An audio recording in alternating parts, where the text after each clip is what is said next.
तो आज की क्लास में हम बात करने वाले हैं नॉन सीरियलाइजेबल शेड्यूल्स के बारे में।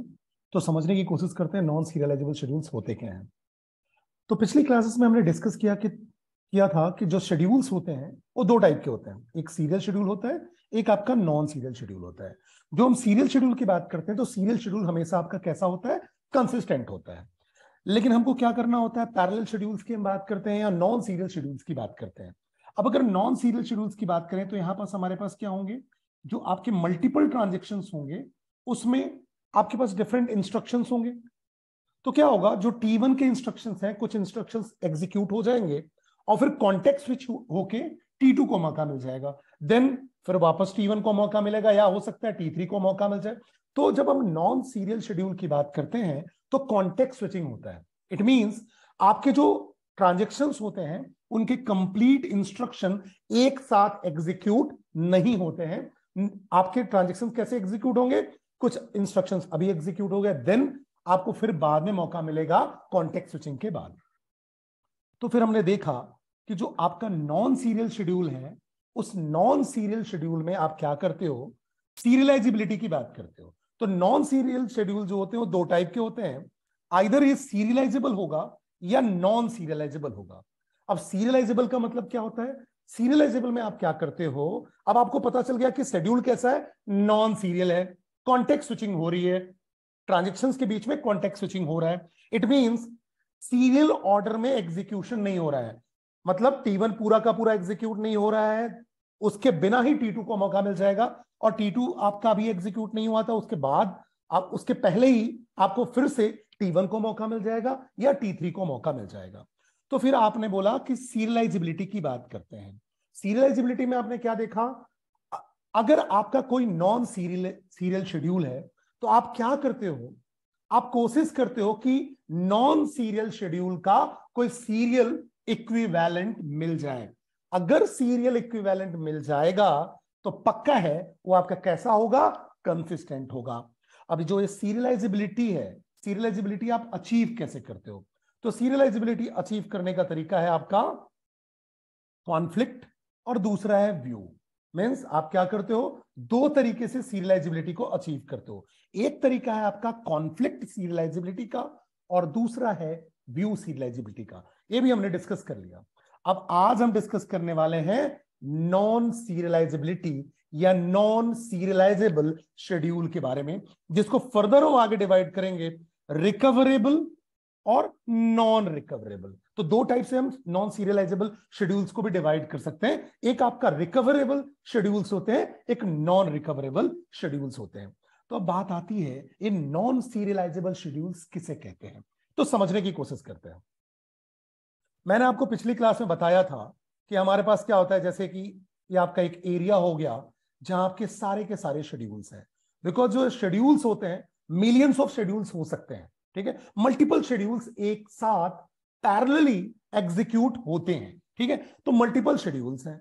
अब अगर आप देखो तो ये जो आपका आउटर रीजन दिख रहा है, आपका ये आउटर रीजन जो है, सबसे आउटर रीजन, ये हमने ऐसा मान के चला है कि ये इनकंसिस्टेंट शेड्यूल्स के लिए है, ठीक है, या इनकंसिस्टेंट ट्रांजेक्शन्स के लिए है। अब अगर हम इनर रीजन पे चलते हैं, इनर रीजन में अगर आप देखो तो सबसे इनर रीजन क्या है, कॉन्फ्लिक्ट सीरियलाइजेबिलिटी की, ठीक है। तो अगर हम बात करते हैं कॉन्फ्लिक्ट सीरियलाइजेबिलिटी की या इस पर्टिकुलर सर्कल की बात करते हैं, इस सर्कल की हम बात करते हैं, तो इस सर्कल में जितने भी आपके शेड्यूल्स होंगे या जितने भी ट्रांजेक्शन्स होंगे, जितने भी ट्रांजेक्शन्स होंगे, सपोज दैट यहां ट्रांजेक्शन T1 है, T2 है, T3 है, T4 है, T5 है, यहाँ T7 है, T8 है, T9 है, यहाँ आउटर में मान लेते हैं T10 है, T11 है, T12 है, T13 है, कुछ ऐसे। तो अगर हम देखें तो मेरे पास यहाँ जो T3 जो शेड्यूल दिख रहा है वो आपका कैसा है, व्यू सीरियलाइजेबल है, या यहां हम मान सकते हैं कि S3 है, जो S3 शेड्यूल है वो कैसा है, व्यू सीरियलाइजेबल है। इसको अगर हम S7 माने तो S7 कैसा है, कॉन्फ्लिक्ट सीरियलाइजेबल है। तो हमें ये बात समझ में क्या आ रही है कि जो भी इस पर्टिकुलर रीजन में शेड्यूल्स हैं, ठीक है, वो कैसे हैं, व्यू सीरियलाइजेबल वाले हैं। तो मैंने मान लिया यहां, मान लो S2 है, S3 है और S4 है। यहां मान लेते हैं S1 है, और S5 है। ठीक है, तो अगर आप देखो जो कॉन्फ्लिक्ट सीरियलाइजेबल वाले शेड्यूल्स हैं S1 और S5 है, जो व्यू सीरियलाइजेबल वाले शेड्यूल्स हैं वो आपके S2 है, S3 है और S4 है। ठीक है, और ये जो व्यू सीरियलाइजेबल और कॉन्फ्लिक्ट सीरियलाइजेबल है ये आपका कंसिस्टेंट स्टेट में है, ऐसा मैंने बना के रखा है। देखो एक कंसिस्टेंट है, इसका मतलब अगर कोई शेड्यूल व्यू सीरियलाइजेबल है और कॉन्फ्लिक्ट सीरियलाइजेबल है इट मींस वो कंसिस्टेंट होगा। लेकिन अगर आप देखो तो ये आपका जो कंसिस्टेंट वाला ये सर्कल है ये आपका ये पर्टिकुलर पोर्शन है, इसमें से कुछ पोर्शन कॉन्फ्लिक्ट सीरियलाइजेबिलिटी का है और कॉन्फ्लिक्ट सीरियलाइजेबल जो है वो आपका सबसेट है व्यू सीरियलाइजेबल का। तो व्यू सीरियलाइजेबल और कॉन्फ्लिक्ट सीरियलाइजेबल को अगर मिला दिया जाए तो ये इतना पोर्शन जो हो गया आपका कॉन्फ्लिक्ट और व्यू वाला हो गया, जिसको आप अचीव करते हो किसके लिए, सीरियलाइजेबिलिटी के लिए। तो अगर आप देखो कॉन्फ्लिक्ट और व्यू आप क्यों पढ़ते हो, क्योंकि कॉन्फ्लिक्ट और व्यू प्रोसीजर से आप सीरियलाइजेबिलिटी अचीव करते हो। लेकिन इसके अलावा ये सारे के सारे जो पोर्शंस हैं वो भी आपके कंसिस्टेंट वाले हैं। इसका मतलब अगर मान लो यहां S11 शेड्यूल है, S12 शेड्यूल है, S13 शेड्यूल है या S14 शेड्यूल है या S15 शेड्यूल है या S16 शेड्यूल है, ये सारे के सारे शेड्यूल्स भी कंसिस्टेंट होंगे, लेकिन ये व्यू या कॉन्फ्लिक्ट सीरियलाइजेबिलिटी नहीं है। इसका मतलब ये हुआ कि हमारे पास मल्टीपल ट्रांजैक्शंस होते हैं और या कहना चाहिए मल्टीपल शेड्यूल्स होते हैं, because schedule is the collection of transactions.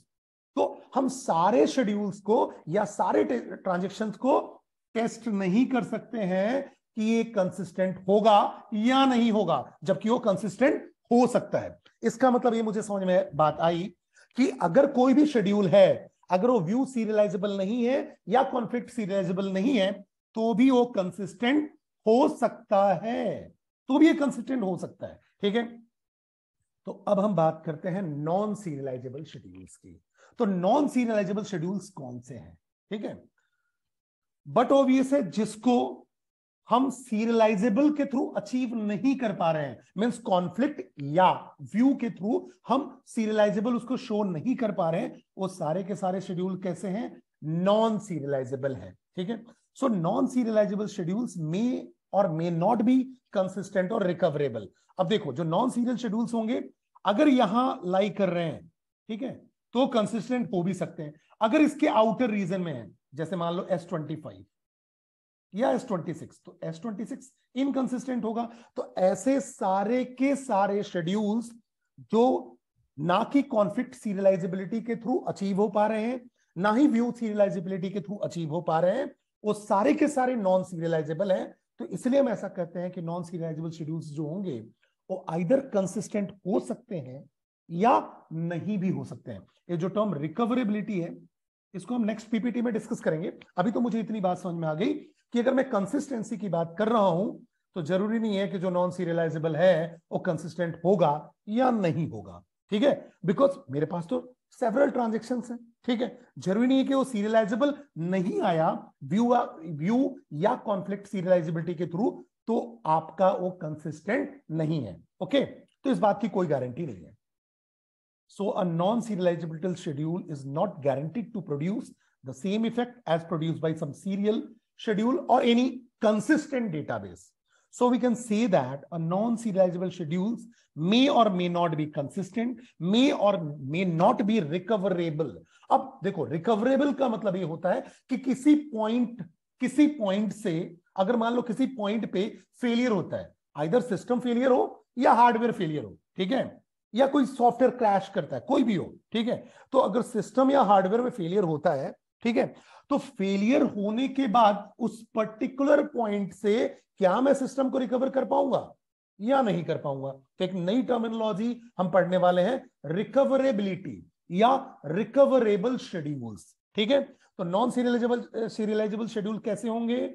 जो कि कंसिस्टेंट हो भी सकते हैं या नहीं भी हो सकते हैं, इसको रिकवर किया भी जा सकता है और नहीं भी रिकवर किया जा सकता है। और जैसा मैंने यहां आपको बताया कि देखो कौन से शेड्यूल नॉन सीरियलाइजेबल है, तो नॉन सीरियलाइजेबल ये जो आपके व्यू के आउटर वाला जितना भी रीजन है वो सारे के सारे नॉन सीरियलाइजेबल वाले हैं। उसमें आपके कंसिस्टेंट वाले भी आते हैं और नॉन कंसिस्टेंट वाले भी आते हैं। तो होप यहां तक चीजें आपको समझ में आ गई होंगी कि नॉन सीरियलाइजेबल शेड्यूल्स क्या होते हैं।